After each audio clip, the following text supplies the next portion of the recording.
Hey everybody, it's Stu Smith and Jeff Nichols here with Tactical Fitness Report, and we are finishing up a part 3 of a series called the Goldilocks series of being underprepared, overprepared, or just right? And prepared for, and this can be any, selection program, that's pretty challenging. We tend to kind of focus on the bud side of it just because that's our background. So the Goldilocks side. So how do you want to start this one? Let's start this one off with, let's say, the 16-year-old kid that's thinking he wants to become a SEAL in his future. And, right. He's a couple sport athlete in high school. When should he start processing, the next layer of his training, right? And, I think that, the thing is, there's got to be an initial point of assessment. What does that mean? That is why the PST type training exists, because it gives you, it's just like at school, right? You show up, the 16-year-old kid, probably a junior in high school, shows up the first day of class in math, right? You start learning. A week or two later, you take a test to see what you've learned. I mean, that's really what we're doing with the physical body, right? So, you got to get a baseline. And then you got to look at the baseline and say, okay, what am I most deficient in? Well, at 16, the likelihood of a deficiency is probably the full spectrum, right? It probably certainly needs to get stronger, certainly needs to get quicker, more agility, more power, more speed, certainly need to get more endurance, okay? But also you need to learn how to train as well as a component of it. So start off by, you got to get some baseline numbers. Maybe not even do a full PST, right? You might, like for me, like one of my favorite tests on an individual that you can get a lot of throughput for as far as running is do the 300-meter repeater like the DEA and FBI do, right? Yep. 1-to-1 work to rest ratio, that shuttle, or just a straight out 300 time off. And that gives someone a real indicator of, right? You're getting an indicator of, your ability to buffer, right? What your endurance might look like, because if you poop out quick, right, you're going to get a real good idea of what leg strength is, right? That pump is just going to be like, their legs are going to swell up so much, right? You're going to see an awful lot about that with an individual, right? And you're going to do the same thing, and doing push-ups and pull-ups is not detrimental to somebody, and see what they can do, right? That gives you a good baseline. Yeah. And then from there, you create a plan. That 16-year-old just going to look at, all right, well, I can't join for 2 years. So what am I going to do? And this is kind of what I say is, like, everyone should be moderately aware of what their quote unquote weaknesses are. I like to say, start with your weaknesses, because what you'll find is you train those weaknesses, other things that you might have thought like, well, my swimming needs improvement too, but by really improving your running, it will transfer a little bit into aerobic capacity into the swim, or vice versa. It will. So not everyone's created equally in what their capabilities are, especially at the starting gate, the start line, right? So you got to do a little bit of everything. My first point for someone that's 16 is probably going to do, you just got to develop a base of strength and to start working on a base of aerobic capacity, running and swimming. Right. Just got to start. Yep. Yeah, that's really good advice. I had actually had this conversation the other day. One of a local kid that's still in high school, plays 2 sports, and he was thinking about not playing a sport just so he could focus on Bud's training. And I'm like, no, stop right there. You're never going to be a high school kid again playing high school sports. Learn how to be a team player, right? Have fun. Learn how to be a team player. There's going to be so many invaluable intangibles that you get from, playing high school sports that I swear I know there were some high school, football days that helped me get through buds, just hard days that, you're turning a boy into a man type of training that, if you're lucky and you have a really good coach that's able to do that, and then even smarter coaches in the weight room that are going to make you strong, whether it's a football program or a lacrosse program, something like that, But then, typical football players will have a weakness of, cardiovascular endurance. So maybe find a second off-season sport that's going to push you there, and do that. So now you're really kind of going into your 17, 18-year-old timeline years on this earth, with a little more experience in having a strength foundation and some good cardiovascular foundation. So that's going to help you to take that PST again and find out your weaknesses again. It may be high reps in the calisthenics. It may be, faster 1.5 mile times. You might be able to run 1.5 miles, but it may not be fast enough. Same with swimming. Technique's going to be involved with that part. Yeah. So, the biggest thing I tell the 16-year-old kid and the 18-year-old kid is don't be in a rush. I know we've spoken ad nauseum about not being in a rush and giving yourself a couple of years, but it comes down to a couple things. One, you're probably not emotionally ready or physically ready to go into SEAL training.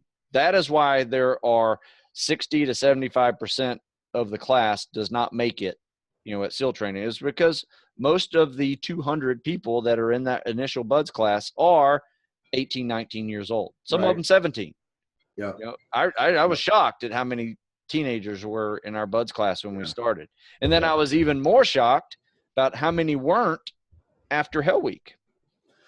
So to be perfectly prepared for this, and that's really kind of what this podcast is all about, your journey should be a long journey, right? And have some patience. And we talk about patience, and I know it's hard for an 18-year-old, 19-year-old to have patience, and they want to get out and go do the things. But, I have guys right now that are training with us that, got a part-time job working manual labor in a warehouse. And then they come and work out with us.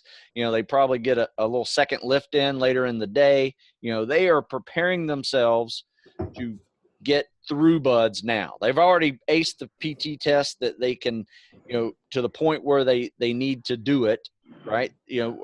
I have a hard time sometimes when I get somebody down to an 8:20, 500-yard swim, and now they want to break, 8 minutes. I mean, that's great, but why? Let's focus on other weaknesses. You're at a 8:45 mile-and-a-half run. Hey, that's great. Let's not try to worry about an 8:20 or an 8:30. Right. You're good enough. Let's keep on moving and let's find that other weakness. And sure enough, we'd find an upper body weakness, being able to hold a plate over your head and, some isometric holds, like prepare yourself for logs and, just deadlifts and hang cleans to prepare yourself for some of the boat carry events and things like that. So, yeah, I mean, it is a journey, and it really is guided around your individual weaknesses, which will be different for every single person. Right. You may have the same weakness as your buddy. You may not. I personally was lucky. I found a guy who had the exact opposite weakness of me, and he had the same thing. And so we pushed each other, whether it was in the weight room or it was running. And then we found another guy who kicked our ass swimming, and then we swam with him, and that was a good mutual way to, get through your weaknesses by working out with other people that's their strength. Yep. So this is kind of a reverse engineering thing in my brain, I guess, is that the 16-year-old who's trying to prepare for BUDS in that 2-year process, one of the biggest mistakes they can make is talk about maximizing the PST. Like, oh, I got to get that 16-year-old kid does a PST, for example, like kind of his own mock PST. He does, 44 push-ups, right? 61 sit-ups, 8 pull, whatever it is. But those are not the numbers he wants. Right. But, in the forums and listening to us talk, and he's like, these guys did 100 push-ups and 100 this. And he's like, well, I got to get there fast. That's the worst thing you can do, because by doing that, you're mitigating the process, which is necessary, not for PST, for BUDS. Right. That's where people get so PST focused. Yeah. So the 16-year-old kid, you're just doing a quick test to see where you're at. And then the biggest problem that I see, one of the biggest problems I see with that 16-year-old trying to get to those auto-qual PST numbers is this. They go, hey, I did 50 push-ups. I got to get 120. They're training for 120. Right. They're not training for 60. Right. In 2 months later. And then 2 months after that, they're trying to get you go to 65, 68, right? You understand that people create so many shortcuts to get to that auto qual freaking in the whatever. Like, yep. You're missing the entirety of the process. So you have those 16-year-old kids that train correctly, create reasonable, like lofty, but very reasonable milestones quarterly, for example. Yep. And then they achieve it. But if they don't, because the thing is, like, they give 45 push-ups, they do a PST 4 months later and go, I'm not at 100. Yeah, man. You're not. You're not. You shouldn't be. There's no way. So create reasonable quarterly milestones. And if you come up short, you got to go, did I overtrain? Did I not train properly? Or did I just, or did I just favor the stuff I'm good at? Yeah. Great. So 3 questions right there. Those are the big ones, folks. If you're 16, 17, or 18, right, and you're only doing 50 push-ups, okay, you've got years. Yeah. Nobody goes from 50 to 120 in 3 months. Nobody. Or if they do, it's not. Well, certainly aren't running well. Yeah, they're missing something. They're missing out on something. Because here's the deal where I see a lot of people go wrong, and the young body can handle this for longer than, someone in their 20s or in their 30s even, right? Daily push-ups and pull-ups and sit-ups, right? You will see a big boost probably if you did it for 2 to 3, maybe even 4 weeks of daily stuff. But here's the problem. It's going to bite you in the ass real quick after that. Like you'll see a big spike, but then boom, it'll come down and it will flatten out and it will stay there. And so I talk about this a lot. I mean, if you want to try to do, a push-up push type of thing, maybe do it for 10 days, right? Just kind of an overload principle for 10 days, take 3 days off, test it on day 14, see what happens, right? If you see some improvement, great. But after that, stop. Don't do that anymore. Every other day, 3 days a week max, that's all you're doing your PT every other day. Sometimes I even do it this way. I'll do a pyramid on Monday. I'll do supersets PTs on Wednesday. I'll take Thursday and Friday, no upper body stuff, coming in on Saturday. And then we'll do like testing type stuff. Not every week, but this is, every other couple of weeks. We'll do testing type stuff. And then, maybe like a Murph type workout where you're just trying to get a certain number in as few sets as possible. And those 2 days in between make a big difference. It's that adding that extra day off, right? Don't do this stuff every day because you will eventually see decreasing returns and that's something that I would say is probably one of my number one most frequently asked questions about, getting stronger at PT tests is, hey, I've been doing push-ups and pull-ups every day and I'm not getting any better. What's going on? I've been doing this for 2 months. I'm like, well, you guys got to understand, like, just conceptually, this is the only statement I got to say on this. And I know I've said it before, is that if only doing the exercises that compromise, or let's use the right word, that complement the test. Like the test in itself, push up, pull up, set up, run, like it compromises. That's the test. Like that's what the makeup of the test is. If all you had to do is run 1.5 miles every day as fast as you can, swim 500 meters, like we would not have any of this discussion at all. Our professions wouldn't exist. It'd be simple, right? But yet the vast majority of people, that's what they do. Like they just practice the PST movements. All they do is run.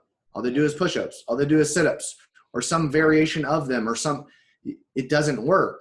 Wait, let me rephrase that. What Stu had mentioned, that quick adaptation that happens is more neurological. Yeah. Right. It's going to any gym January 3rd anywhere. Right. go into the same gym the same time, February 3rd.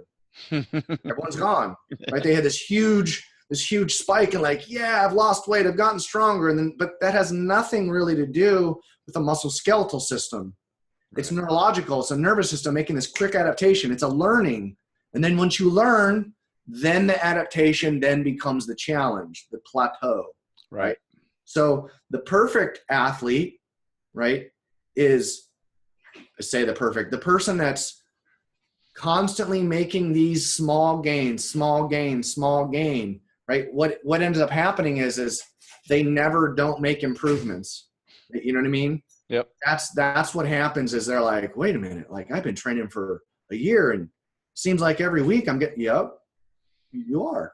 Yeah. And it can be done. And there's a lot of people that do that.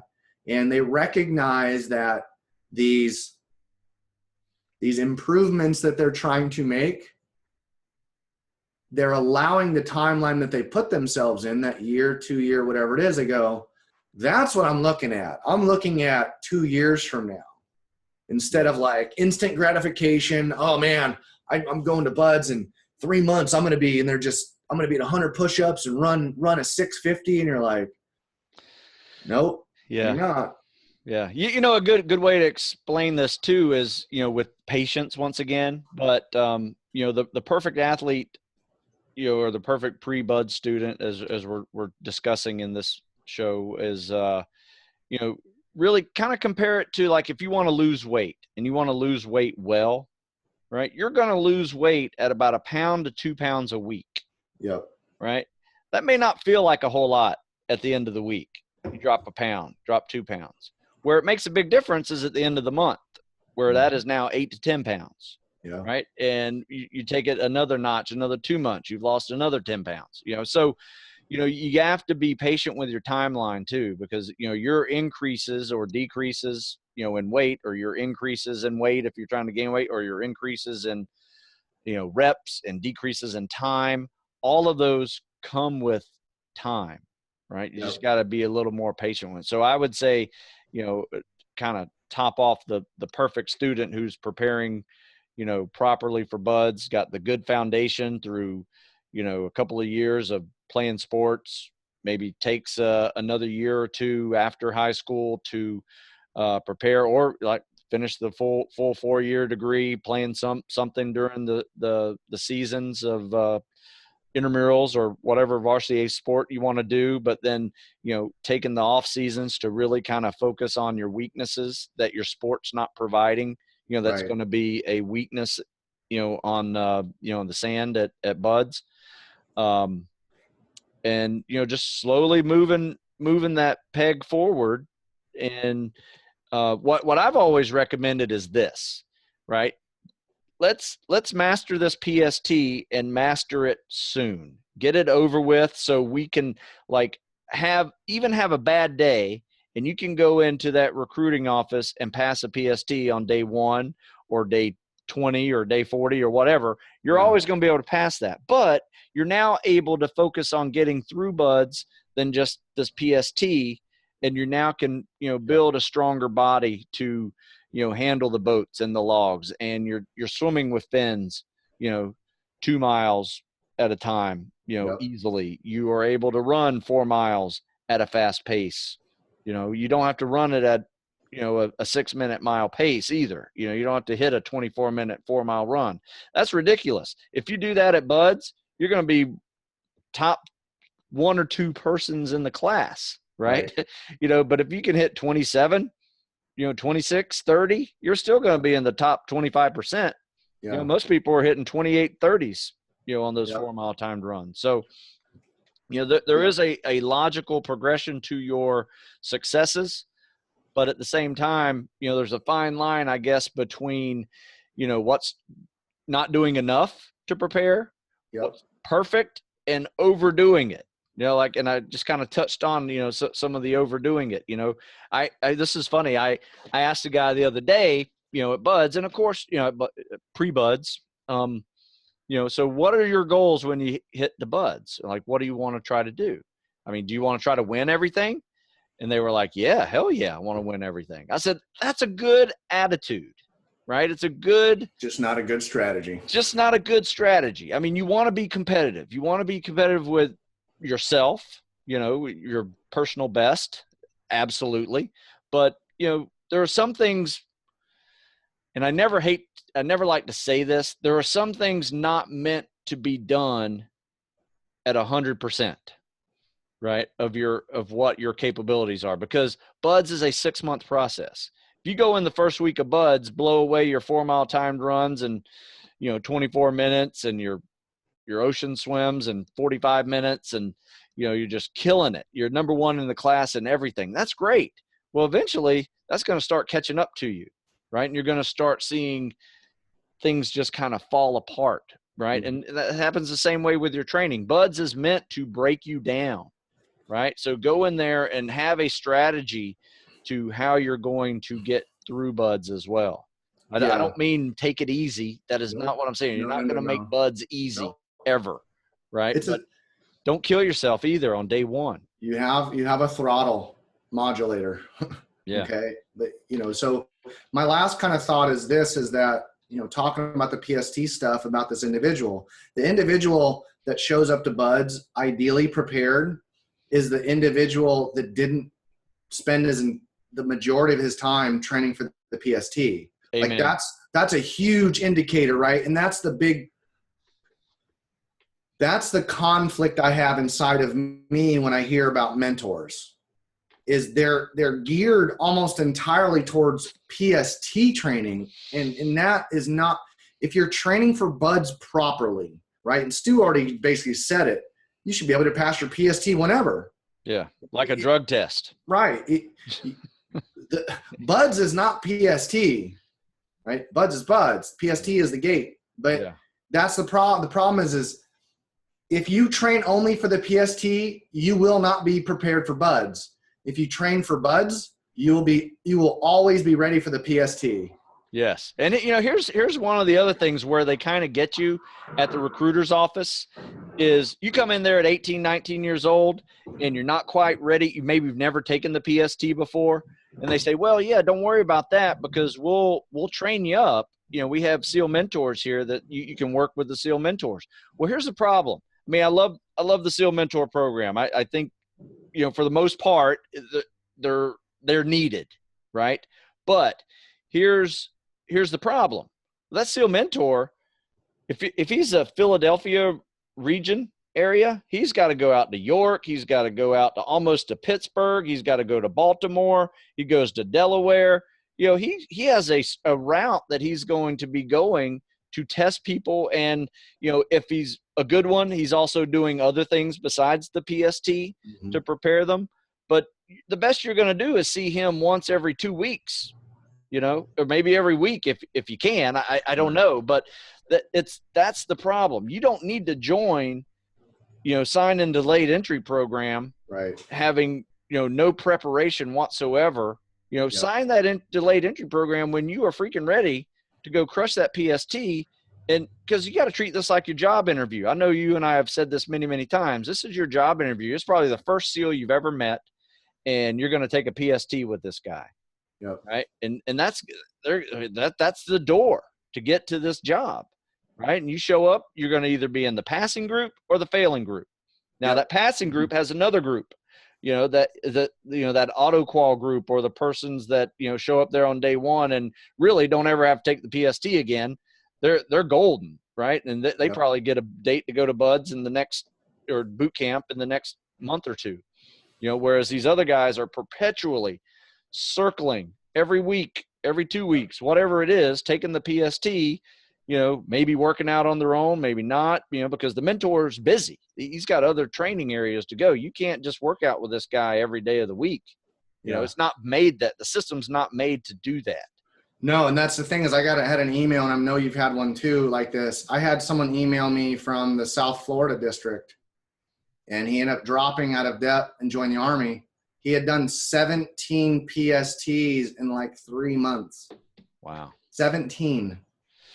So here's my last piece is that if, you know, the 80% of the people that are trying to get through the program, get to buds, Let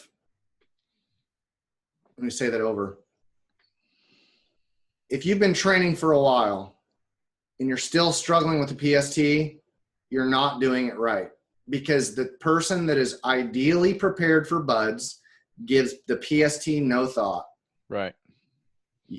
And that's the problem, is there's so much emphasis put on PST numbers, and it's a very, even with what Naval Special Warfare puts out, it's very, very clear and evident that PST doesn't really matter. I mean, you got to get it. I mean, saying it matters in the sense of, yeah, hey, you've put the work in, you've passed. But the PST is not at all an indicator of success at buds. Not at all. Or not beyond. even a little bit. Or beyond, yeah. Buds, yeah. It's not. So there's a bit of a cart before the horse thing going on here.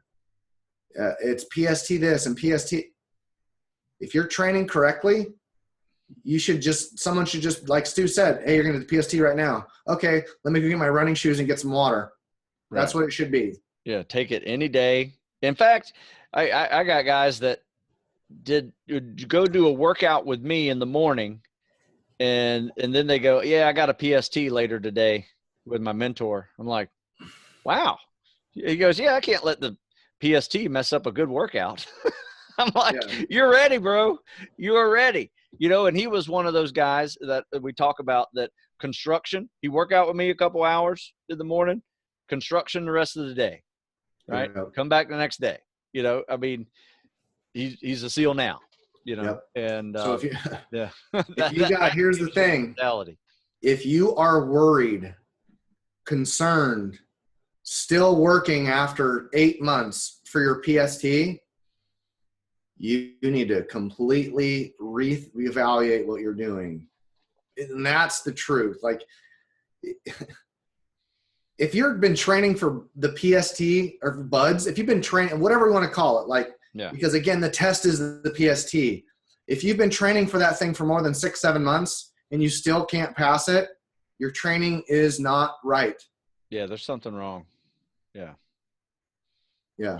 Or you started at such a beginner level. Right. And we're not talking about the guy that needs to drop a good bit of weight or has had some real physical issues and some overtraining and those sort of things. But we're just saying, like, your average healthy-ish young or older kid or whatever, 18, 17, and they've been training for 6 months and they're not clearly, I mean, we're talking decisively. That's the thing, is like, if people are just barely scratching through, barely qualifying, you're still not right. Yeah. There should be, right? I don't even know the numbers. Like, you shouldn't be training for 6 months and stuck at 65 push-ups. You just shouldn't be. Right. If that's happening. Yeah, there's a problem. It could be a technique issue with your push-ups. It could be, you know, you're burning yourself out. You're not sleeping enough. I mean, there's so many different variables that go on. It's not an easy system. You know, physiology is complex. Yeah. Right. And it is science, you know, and if you're not listening to your body and, you know, adhering to a program that actually makes sense with built-in challenges with recovery, you know, you're not growing. So that, I would say, you know, the perfect student has figured that out. Yes. You know, he has figured that out with whatever type of periodization program that he's doing. He's figured out what his weaknesses are and has mastered those weaknesses to a point where comparatively they're no longer a weakness. They may be an internal gut check where he has to suck up a little bit and kind of focus to perform well at that thing. But, you know, comparatively, he's still within the top 25-30% of the class, because guess what? The top 25% of the class graduates. Yeah. You know, these training programs. For sure. You know, if you're in the bottom 75, you know, it's going to be tough. yeah, it's going to be an uphill battle for you. Yeah. You know, so again, you guys, it's hard to clearly define this, but it really just comes down to one of the things is evaluate your training. As you're evaluating your training and you don't see improvements. I'm not even just talking about numbers. I'm talking sense of well-being. Just, you can just feel like, man, I feel strong. I feel put together. And then you correlate to the numbers and go, yeah, my numbers are still going up. Whatever. And I'm not talking PST numbers. I'm just talking overall programming, strength, speed, power, and endurance. Yeah, Hey, Tim? absolutely. Sure. Absolutely. So that was part 3 of the Goldilocks series of too much training, not enough training, and just the right amount of training. So Nice. There you go. And once again, you know, all of these 3 shows were pretty much, it's relative because no one's, you know, got the same program. No one's going to be the same type of workouts, you know, that, you know, everybody has a different weakness, you know. Yep. So once again, you know, we kind of spoke in some generalities on these 3 types of people as they prepare for selection programs. But just, you know, you got to know your body. So Sure. practice, you know. And if you ask me, do you have any tips on getting better at running or swimming? I sure do. Yep. You know, run and swim. Yep. Right? It's on my website. You got plenty of ideas for you. Yeah, plenty of ideas for you. So, all right, Jeff. I appreciate it, Stu. Thanks for doing this series with me, and will there be more to come, folks? We'll see you.